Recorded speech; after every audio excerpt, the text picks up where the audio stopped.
Episode 3 अजीब सी feeling. Ruhi कियान के गले अचानक से ही लग गई। इसकी वजह से कियान के दिल में बहुत सारे सवाल और अजीब सी फीलिंग आने लगी थी। कियान टीनेजर था, वो यह महसूस कर सकता था, लेकिन रूही तो अभी बच्ची थी। उसे इन सब चीज़ों के बारे में कुछ पता नहीं था।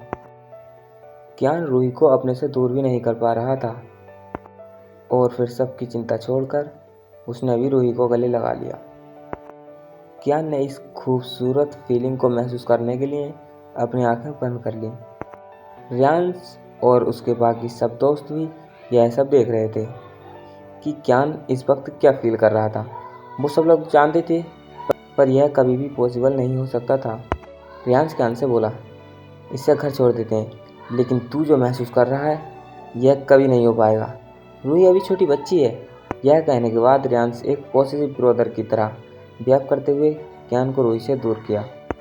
रियांश मस्ती करते हुए कियान से बोला, मेरी बहन से दूर रहो, मैं इसे घर पर छोड़कर आता हूँ। रूही भी रियांश से बोली, नहीं, मुझे कियान के साथ जाना है। रियांश रूही को समझाते हुए बोला, तुम मुझे भाई बोलती हो ना। रूही भी प्यार से बोली, हाँ। रियांश भी प्यार से रूही से बोला, तो तुम अपने भाई से ऐसे बात करोगी? रूही को लगा कि उसने रियांश के साथ ऐसे गलत बात कर ली थी, इसलिए उसको बुरा लगा। रूही बचपने भर की आवाज़ में बोली, नहीं, मैं ऐसे आपसे बात कभी नहीं करूँगी। रूही रियांश के साथ भी घुलने मिलने लगी थी, लेकिन फिर भी वो बार बार कियान की तरफ देखे जा रही थी। उसे कियान का हाथ पकड़ के घर जाना था, पर अब रियांश भी भाई होने का अधिकार जताने लगा था। इस वजह से रूही कियान के पास नहीं जा पा रही थी। रूही रियांश से बहस करना भी नहीं चाहती थी। कियान जैसा कहता था रूही ऐसा ही कर रही थी। कियान के कहने पर उसने रियांश का हाथ पकड़ लिया, जिसकी वजह से वो उन लोगों से भी न खो जाए। कियान ने अपने आप पर काबू पा लिया था। उसने अपने आप को समझा लिया था कि रूही बस अब उसके लिए एक छोटी बच्ची है। पर वो जब भी एक भी बार रूही की आंखों में देखता था तो सब कुछ भूल जाता था। कियान रूही से प्यार से बोला, तुम किस डायरेक्शन से आई थी और तुम्हारा घर कितनी दूर है? रूही सोचते हुए बोली, मैं बस थोड़ी देर तक चली थी, फिर मुझे आप लोग दिख गए। कियान समझ गया कि रूही यहीं कहीं पर नज़दीक में ही रहती होगी। रियांश ने रूही को अपने पास ही रखा। उसने रूही को कियान के पास जाने नहीं दिया। रूही बार बार रियांश से अपना हाथ छुड़ाने की कोशिश कर रही थी, लेकिन कियान ने उसे ऐसा करने से मना कर दिया। कियान के एक बार मना करने के बाद रूही ने रियांश से अपना हाथ छुड़ाने की कोशिश नहीं की। रियांश कियान से बोला, यह जरूर नज़दीक में ही रहती होगी। कियान परेशान होते हुए बोला, सही कह रहे हो, तो चलो हम लोग आसपास चलकर देखते हैं। कियान, रियांश और उनके सभी दोस्त रूही को उसके घर छोड़ने के लिए साथ चल दिए। थोड़ी ही देर चलने के बाद उन लोगों को रूही का घर मिल गया। रूही के घर के आगे ही शादी का मंडप लगा हुआ था।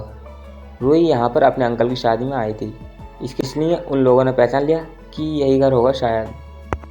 हरदिल ने रूही से पूछा, यह तुम्हारा घर है? हरदिल भी कियान का ही दोस्त था। वो सभी लोग काफ़ी अच्छे दोस्त थे, एक साथ खेलते थे और गाना भी गाते थे। रूही ने हरदिल की तरफ देखा और फिर मुस्कुराते हुए बोली, हाँ। रूही ने जैसे ही यहाँ बोला तो कियान के दिल में अजीब सा डर बैठ गया। क्या वो फिर भी कभी रूही से मिल पाएगा या नहीं? ऐसे सारे सवाल उसके मन में आने लगे। कियान रूही के पास गया और घुटनों के बल उससे बैठते हुए बोला, तुम यहाँ पर कितने दिनों और रहने वाली हो? रूही कियान को देखकर मुस्कुराते हुए बोली, यही 3-4 दिन तक। यह सुनकर कियान के चेहरे पर हल्की सी मुस्कान आ गई। कियान मुस्कुराते हुए रूही से बोला, मैं तुमसे इन 3-4 दिनों में रोज़ मिलने आऊँगा, ठीक है? यह सुनकर रूही भी खुश हो गई। उसे भी कियान के साथ रहना और बातें करना अच्छा लगता था। रूही काफ़ी समझदार बच्ची थी। उसे यह प्यार की बातें समझ में आने लगी थीं। कियान के साथ रहकर उसे थोड़ा थोड़ा महसूस भी होने लगा था। कियान की बात सुनकर रियांश और हरदिल दोनों हैरान हो गए। उन लोगों को समझ में नहीं आ रहा था कि कियान यह क्या कह रहा था। क्या वो सच में उससे 10 साल छोटी लड़की के प्यार में पड़ गया था? रूही ने सबको अलविदा बोला और वहाँ से चली गई। कियान और रियांश, हरदिल भी वहाँ से चले गए। रियांश और हरदिल को उनके सवालों के जवाब चाहिए थे। रियांश से तो रहा ही नहीं जा रहा था। वो जल्दी से जल्दी कियान से इन सब के बारे में पूछना चाहता था। कियान गहरी सांस लेते हुए रियांश से बोला, क्या पूछना चाहते हो तुम दोनों? रियांश और हरदिल ने कुछ कहा भी नहीं था, फिर भी कियान समझ गया था कि वो दोनों उससे कुछ बात करना चाहते हैं और यही बात कियान को सबसे अलग बनाती है। रियांश हल्का सा करते हुए बोला, तुम रूही से प्यार करने लगे हो? यह सुनकर कियान की धड़कनें तेज हो गईं। उसके हाथ पैर ठंडे पड़ने लगे। फिर भी उसने रियांश की बात का जवाब देने के लिए हिम्मत जुटाई। कियान गहरी सांस लेते हुए और अपनी आंखें बंद करते हुए बोला, शायद हाँ। हरदिल भी कियान पर गुस्सा करते हुए बोला, पागल हो गए हो क्या? वो सिर्फ अभी 5 साल की छोटी बच्ची है और तुमसे 10 साल छोटी है। और रियांश भी अकड़ कर बोला, यह सब तो ठीक है, क्या तुम्हारे पापा भी राजी होंगे इसके लिए? हरदिल भी रियांश की बात से सहमत था। कियान के पापा उसके करियर के लिए कभी भी राजी नहीं हुए थे, तो क्या कियान से 10 साल छोटी लड़की को ऐसे भी कर पाएंगे? कियान ने इन सब चीज़ों को ध्यान में नहीं रखा था। उसने जो फील किया था उस वक्त बस उसे जाहिर कर दिया। उसे तो यह भी नहीं पता था कि क्या सच में उसने अपने से 10 साल छोटी लड़की से प्यार कर लिया। कियान की आंखों में नमी सी छा गई। दिन ढलने को आया था। वो रोज़ अपना गिटार लेकर घर के बाहर निकल जाता था, पर आज उसने अपना गिटार छुआ तक नहीं था। आज पूरा दिन वो रूही के ख्यालों में ही खोया हुआ था। कियान सनसेट को देखने के लिए फिर से अपनी उसी जगह पर चला गया जहाँ पर वो पहली बार रूही से मिला था। कियान को सनसेट बहुत पसंद था। वो जब भी परेशान होता था तब वो सनसेट देखने के लिए आ जाता था। आज कियान फिर परेशान था। उसे अपने सपनों को उड़ान देनी थी, पर उसके आगे अंधेरा छा गया था। कियान गहरी सोच में डूब गया था। वो अकेला वहाँ खड़ा होकर सोचते सोचते सनसेट को निहार रहा था। धीरे धीरे करके पूरा सूरज डूब गया और अंधेरा हो गया, लेकिन कियान अभी तक घर नहीं पहुँचा था। कियान के पापा कियान की राह देख रहे थे।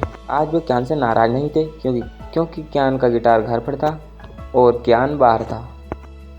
मिस्टर राजेंद्र खुश होकर कियान की माँ से बोले, लगता है अब तुम्हारे लाडले के दिमाग में बात घुसने लगी है कि सिंगिंग से घर नहीं चलता। कियान की माँ ने भी उनके हाँ में हाँ मिला दी। कियान की माँ जानती थी कि कियान कभी भी पीछे नहीं हटने वाला था। आज ज़रूर कुछ हुआ होगा, इसलिए उसने अपनी सिंगिंग की प्रैक्टिस नहीं की होगी। उन्हें अपने बेटे की चिंता हो रही थी कि कियान अभी तक घर नहीं आया था। दूसरी तरफ रूही अकेली छत पर बैठी हुई थी। वो अपना सिर ऊपर आसमान की तरफ करके बैठी हुई थी। वो बड़े ही प्यार से चांद की तरफ देख रही थी। रूही को चांद देखना बहुत ही पसंद था। वो कई बार अकेले में छत पर बैठकर चांद को देखा करती थी। वो सिर्फ उसे देखती नहीं थी बल्कि उसके साथ बातें भी किया करती थी। वो अपने दिल की सारी बातें चांद से करती थी। आज वो भी अपने चांद से कुछ कहना चाहती थी। रूही चांद को देखते हुए बोली, प्लीज़ मुझे एक बार फिर कियान से मिलवा दो। यह कहते समय रूही की धड़कनें तेज हो गई थीं।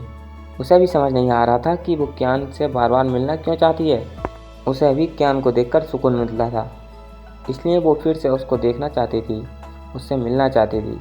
रूही ने धीरे धीरे अपने दिल की सारी बातें चांद से कह दी। उसे यकीन था कि एक न एक दिन चांद उसकी यह भी ज़रूर पूरी करेंगी। इसी इच्छा से वो चांद को अपनी सारी बातें बता दिया करती थी।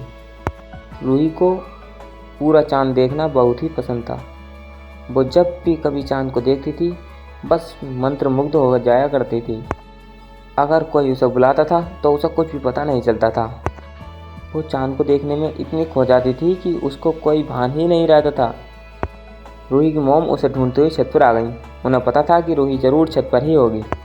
उन्होंने पूरा घर देख लिया था, पर उन्हें कहीं भी रूही दिखाई नहीं मिलती थी। इसलिए शादी का घर था और भीड़ भाड़ भी बहुत थी, तो रूही अकेले में छत पर आकर बैठ गई होगी। रूही को भीड़भाड़ वाली जगहों पर रहना और जाना बिल्कुल भी अच्छा नहीं लगता था। वो ज़्यादातर अकेले ही रहना पसंद करती थी। रूही की मॉम उसे नीचे ले गई। ठंड का महीना चल रहा था। रूही ने कोई भी गर्म कपड़ा नहीं पहना था। अगर वो ज़्यादा देर तक ठंड में रहती तो उसे ठंड लग जाती। वो नीचे जाते जाते भी बस एक ही चीज़ के बारे में सोच रही थी, क्या होगा आगे इस कहानी में। रूही किस चीज़ के बारे में सोच रही थी? क्या वो कियान के बारे में ही सोच रही थी? यह इन दोनों के बीच कैसी डोर है जो एक दूसरे को करीब खींच रही है? क्या रूही भी क्यान से प्यार करने लगी थी? क्या क्यान की तरह रूही भी समझ पाएगी? इस कहानी को आगे जानने के लिए बने रहिए मेरे यानी सिराजुल के साथ। और अगर आप इस चैनल पर नए हैं तो चैनल को सब्सक्राइब करें और एपिसोड को लाइक करें।